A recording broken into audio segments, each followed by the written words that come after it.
আমরা দলের কর্তৃপক্ষের কাছে তুলে ধরতে চাই। আমরা সেই নিয়মতান্ত্রিক ভাবে আমাদের দলের কাছে তুলে ধরতে চাই।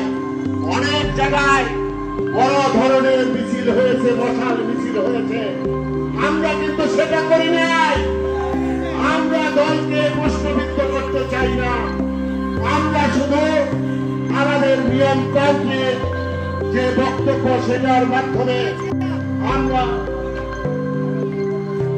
আমরা সবাই ঐক্যবদ্ধ ভাবে আমরা সেটা দলের কেন্দ্রীয় নেতৃত্বের কাছে ছড়িয়ে দিতে চাই। আমরা বলবো, আমরা এই নারায়ণগঞ্জের যারা তৃণমূলের নেতা কর্মী যারা জেল খেটেছে, বিভিন্নভাবে নির্যাতিত হয়েছে, তাদের অন্তরে আজকে পর্যন্ত তাদের ব্যথা হচ্ছে। সেটা কিসের ব্যথা? যে আজকে যদি বিএনপির রাজপথের যায় কাউকে নমিনেশন দেওয়া হতো, তাহলে বিএনপির কারো মধ্যে কোন দ্বিধাদ্বন্দ্ব বা কোন ধরনের কোন সন্দেহ বা কোনো কিছু অবকাশ থাকতো না।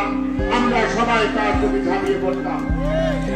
তারপরেও দল চূড়ান্ত ভাবে যার প্রতি সিদ্ধান্ত দিবে, আমরা তার সাথে ঝাঁপিয়ে পড়ব এবং আগামী নির্বাচনে বিএনপির প্রার্থীকে, আমরা ধানের শীষকে, বেগম খালেদা জিয়ার প্রার্থীকে, জনাব তারেক রহমান প্রার্থীকে আমরা বিজয়ী করে আনবো।